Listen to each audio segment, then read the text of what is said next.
gerak. Lencang kanan, gerak. Tegak, gerak.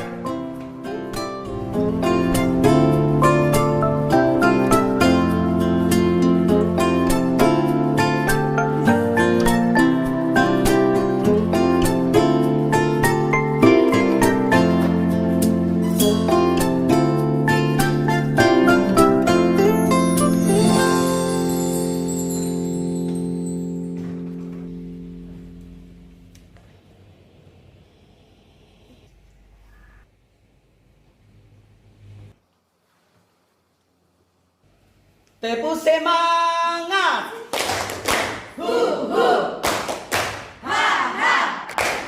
Asik-asik, jos. Assalamualaikum warahmatullahi wabarakatuh. Waalaikumsalam warahmatullahi wabarakatuh. Apa kabarnya hari ini? Alhamdulillah luar biasa, tetap semangat, terus belajar. Yes, yes, yes, Allahu Akbar. Pada hari ini kita akan belajar tepuk tangan yang aneh. Siap, konsentrasi. Konsentrasi dimulai. Konsentrasi. Konsentrasi dimulai. Konsentrasi. Konsentrasi dimulai.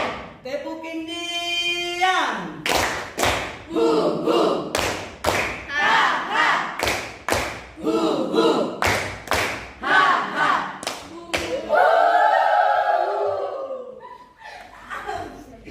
Baiklah anak-anak, sebelum kita masuk ke proses pembelajaran, marilah kita membuka pelajaran dengan membaca doa yang dipimpin oleh ketua kelas. Disilakan. Sebelum kita belajar, mari kita berdoa dulu. Berdoa dimulai. Bismillahirrahmanirrahim. Rabbi zidni ilman warzuqni fahman. Amin. Anak-anak, apa ada hari ini yang tidak masuk? Ada Pak, Darwin dan Apipa. Selanjutnya kita akan menyanyikan lagu Garuda Pancasila.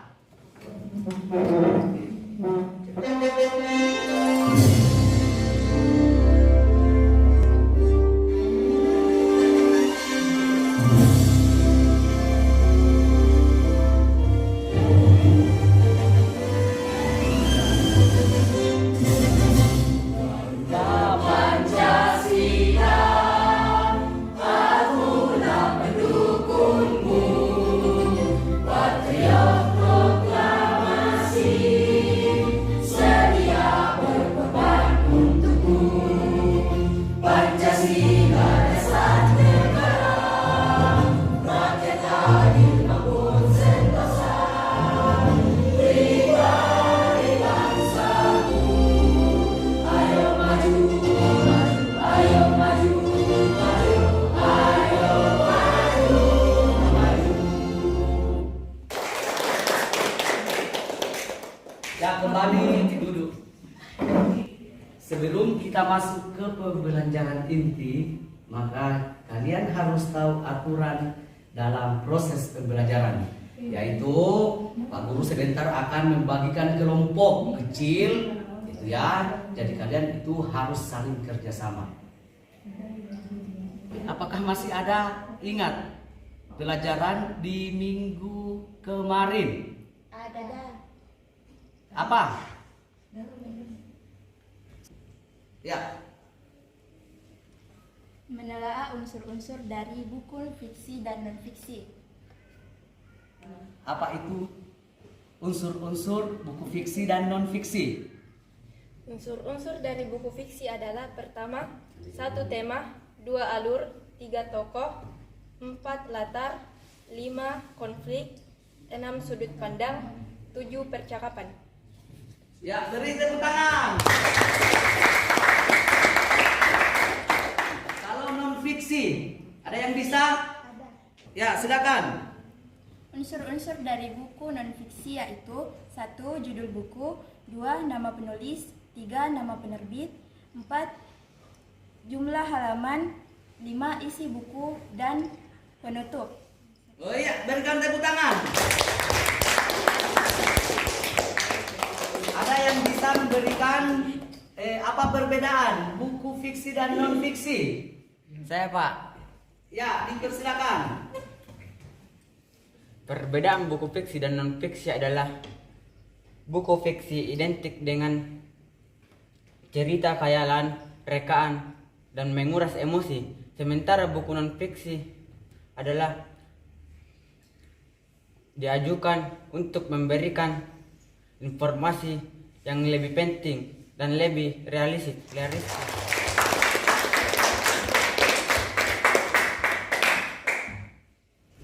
Ya, pada hari ini kita akan membahas materi selanjutnya, yaitu tentang menulis surat pribadi dan surat dinas. Tapi di sini kita akan membahas satu surat, yaitu surat dinas. Jadi sebelum kita memulai, terlebih dahulu saya akan menjelaskan mengenai tujuan yang ingin dicapai dalam menulis surat dinas, yaitu melalui kegiatan pembelajaran kita di sini menggunakan project based learning, yaitu PJBL, yaitu menulis. Itu adalah kegiatan ya yang dipadukan dengan diskusi, tanya jawab, dan penugasan. Peserta didik dapat menulis surat dinas permohonan dispensasi dengan memperhatikan pilihan kata, kelengkapan struktur, dan kaidah penggunaan kata, kalimat, tanda baca, ejaan dengan baik dan tepat. Inilah tujuan pembelajaran yang akan Pak Guru berikan. Jadi di sini kalian akan menulis surat, gitu ya, dengan memperhatikan sesuai dengan apa yang tadi dijelaskan. Oke, mengerti? Mengerti. Jadi saya sarankan supaya dalam proses pembelajaran ini itu kalian bersungguh-sungguh ya, karena di sini dalam menulis surat dinas itu sangat penting dalam kehidupan sehari-hari, baik surat dinas maupun surat pribadi. Oke, anak-anak paham? Paham. Kesempatan kali ini saya Pak Guru akan membagikan kelompok, ya, kelompok kecil yang terdiri dari satu kelompok itu beranggotakan 4 orang. Nah, jadi saya persilakan mencari teman kelompoknya yang sudah ditentukan. Dipersilakan.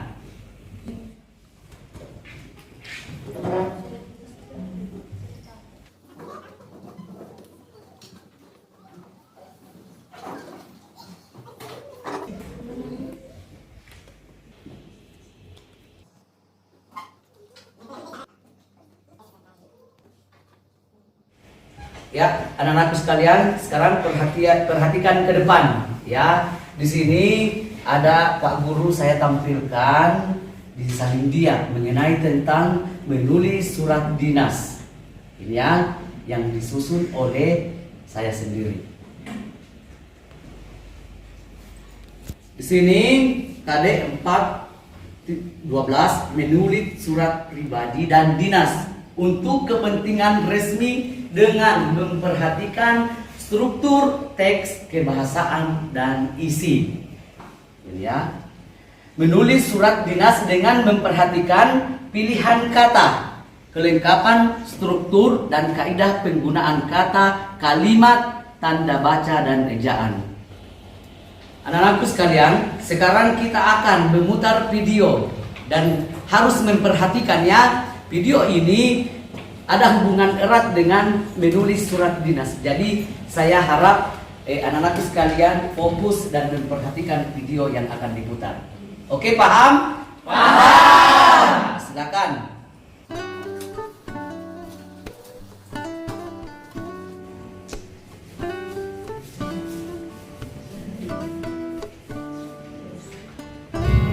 Bagian-bagian surat dinas. Perhatikan kerangka surat dinas di bawah ini. 1. Kepala surat. 2. Tanggal surat. 3. Nomor surat. 4. Lampiran. 5. Hal atau perihal. 6. Alamat tujuan. 7.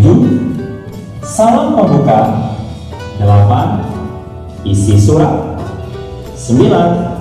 Salam penutup. 10. Tanda tangan, nama dan jabatan penulis surat. Dan yang 11. Tembusan.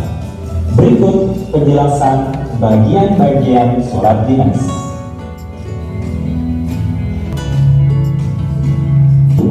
Kepala surat. Kepala surat lebih dikenal dengan istilah kop surat, yaitu bagian surat paling atas dan berfungsi memudahkan penerima surat untuk mengetahui nama dan alamat kantor instansi atau organisasi yang mengirim surat. Kepala surat biasanya terdiri atas nama kantor organisasi atau instansi, alamat, kode pos, nomor telepon, lambang instansi atau organisasi, email jika ada. Berikut contoh kop surat.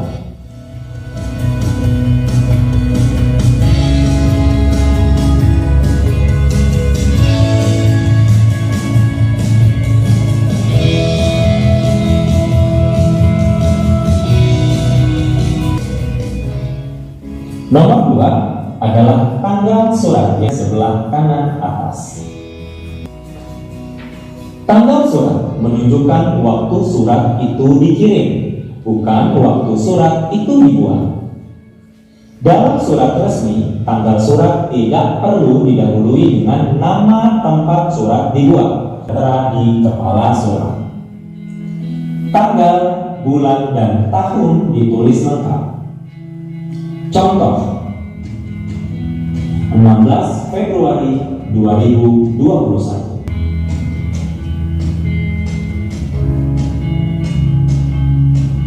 Tiga, nomor surat. Surat resmi biasanya mencantumkan nomor, jenis, instansi pengirim surat, dan kode surat. Nomor surat adalah urutan nomor surat yang telah dikeluarkan oleh instansi atau organisasi tersebut. Kode surat adalah kode klasifikasi masalah yang disampaikan dalam surat tersebut. Tertera pada nomor surat menunjukkan tahun pembuatan surat. Contoh,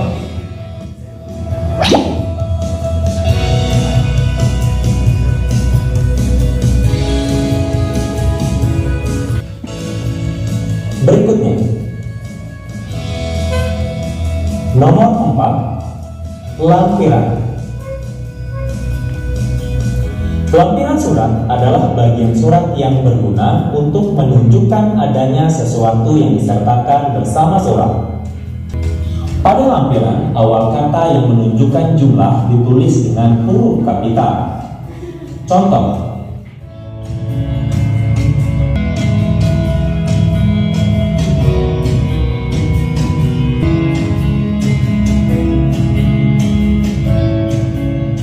dinas yang lain adalah hal atau perihal, persis di bawah lampiran.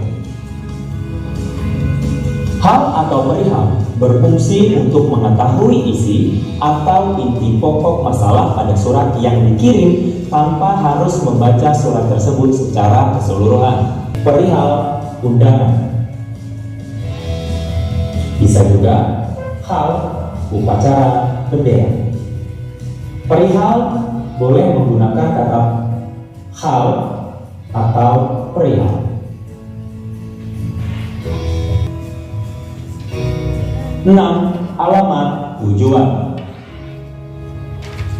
Alamat itu alamat orang atau lembaga yang dituju atau yang menerima surat.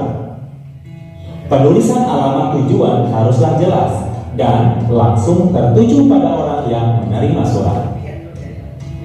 Contoh, yang terhormat Kepala SMK Muhammadiyah Pangkalan Bun, Jalan Jenderal Sudirman 13A, Pangkalan Bun.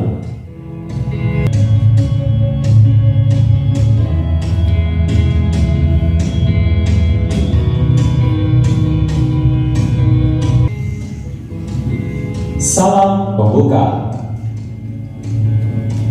Salam pembuka digunakan sebagai kesatuan bahasa tulis. Salam pembuka dapat digunakan sesuai dengan keperluan. Salam pembuka yang biasa digunakan ialah dengan hormat atau Assalamualaikum warahmatullahi wabarakatuh. 8. Isi surat. Isi surat adalah bagian surat yang digunakan untuk menyatakan berita atau sesuatu yang ingin dinyatakan dalam surat tersebut. Isi surat terbagi menjadi 3 bagian. Pertama, paragraf pembuka, berfungsi sebagai pengantar pembaca kepada inti pokok surat. Isi surat. Bagian surat ini memuat sesuatu yang akan disampaikan, diberitakan, dinyatakan, atau dimintakan kepada penerima surat. Penutup berfungsi untuk menutup isi surat. Dapat pula dikatakan bahwa paragraf penutup ini dianggap sebagai kunci isi surat atau penegasan isi surat karena berisi harapan kepada penerima surat.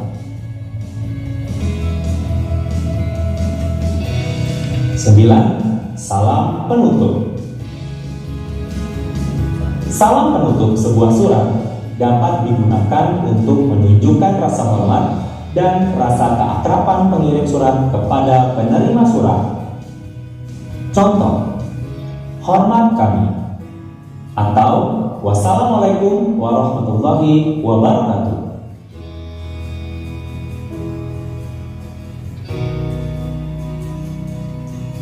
Nama dan jabatan penulis surat.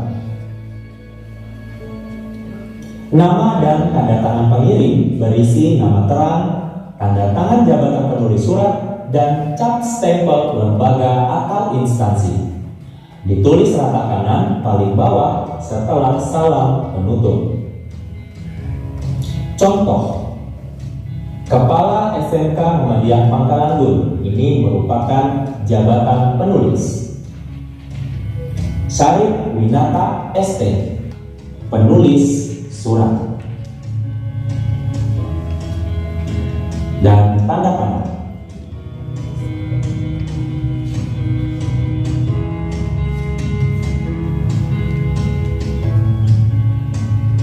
Bagian-bagian surat dinas yang terakhir adalah tembusan.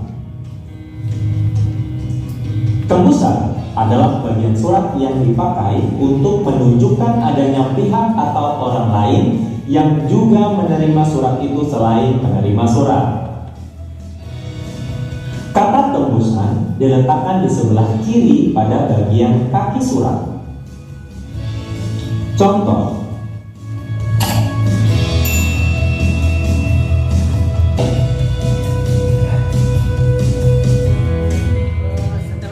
menyaksikan bersama mengenai tentang video pembelajaran, apakah ada anak-anakku sekalian yang belum paham atau sudah paham? Ada pertanyaan? Tidak. Bapak Guru akan membagikan LKPD ya sesuai dengan materi yang akan kita ajarkan pada hari ini.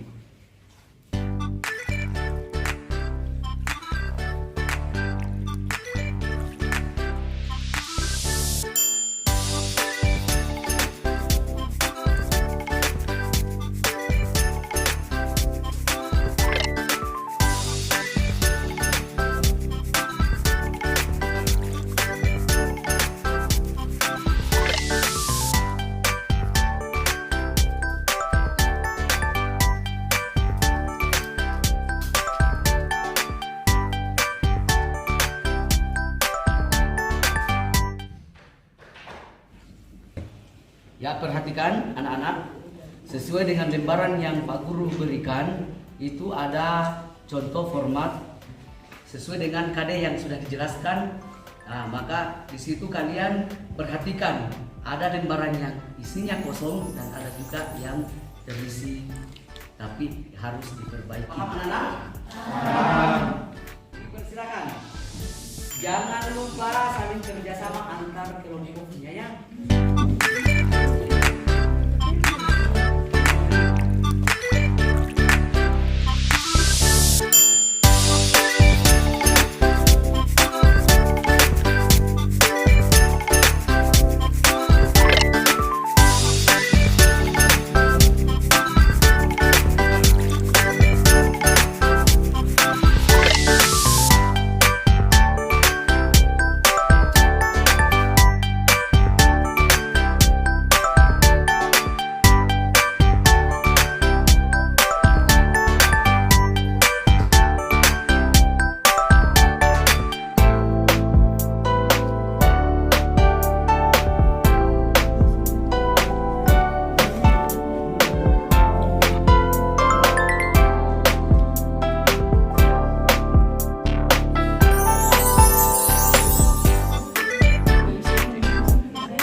Waktunya sisa 20 menit dari sekarang.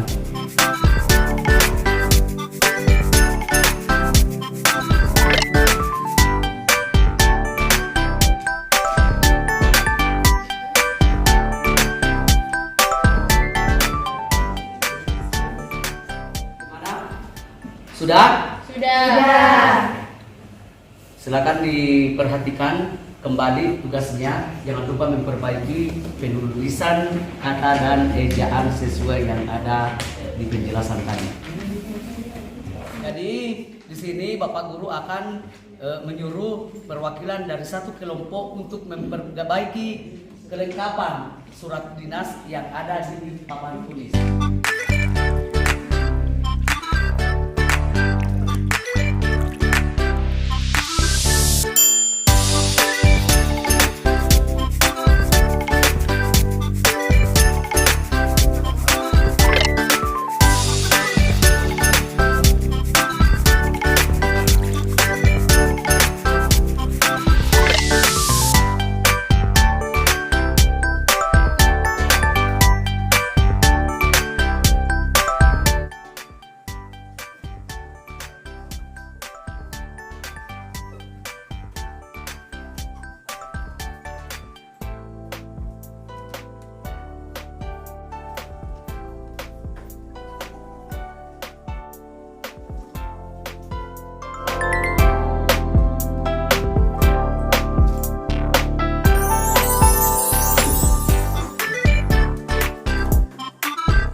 Ya, demikian tadi apa yang telah diperbaiki oleh teman-teman dalam penulisan perbaikan surat dinas ya. Di sini perhatikan saya kasih waktu untuk memperbaiki penulisan dalam LKPD-nya di sini.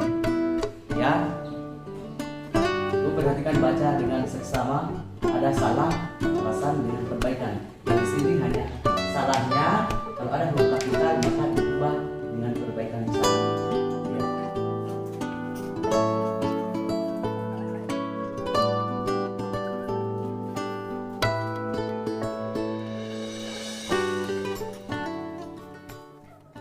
Apakah sudah selesai diperbaiki? Sudah. Maka dari ini Pak Guru akan menyuruh mempresentasikan perwakilan satu kelompok untuk naik membacakan hasil kerjanya. Saya persilakan kelompok Sultan Hasanuddin. Pertemuan akan dilaksanakannya acara peringatan ulang tahun SMP Negeri 2 di Ukang, Kalmas yang ke-35. Bersama ini kami mengundang seluruh guru dan staf untuk hadir dalam rapat persiapan yang akan dilaksanakannya pada hari tanggal Rabu 12 Januari 2024, waktu 09.00 11.00 WITA, tempat Aula SMP Negeri 2 di Ukang Kalmas. Agenda Demikian undangan ini kami sampaikan mengingat pentingnya acara ini, maka Bapak Ibu atau dimohon hadir tepat waktu. Ketua Panitia Risyam Permana. Ya, tepuk tangan.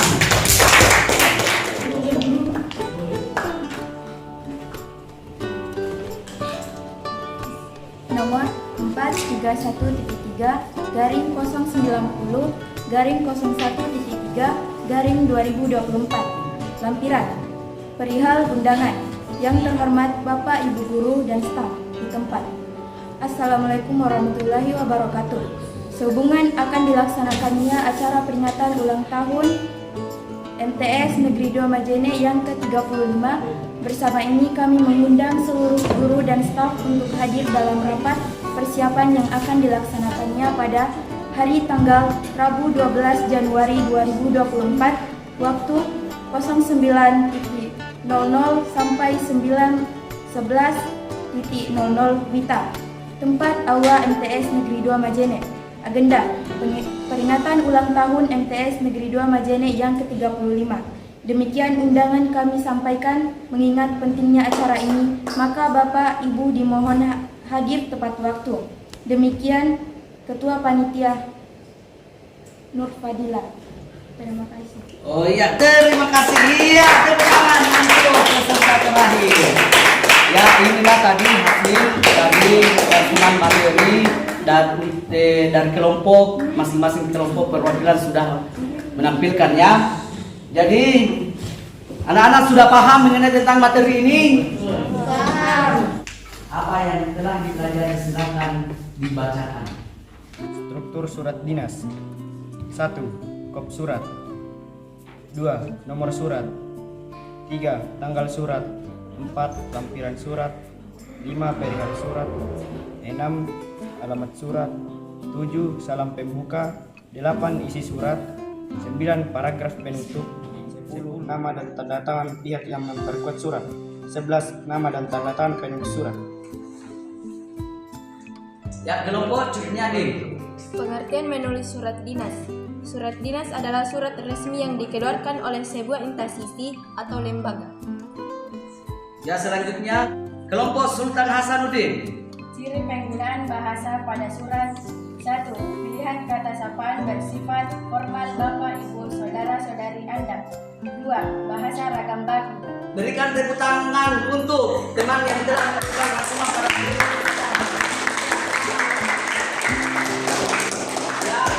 Tadi proses pembelajaran materi dari surat dinas. Jadi saya persilakan kepada ketua kelompok masing-masing untuk mengambil materi.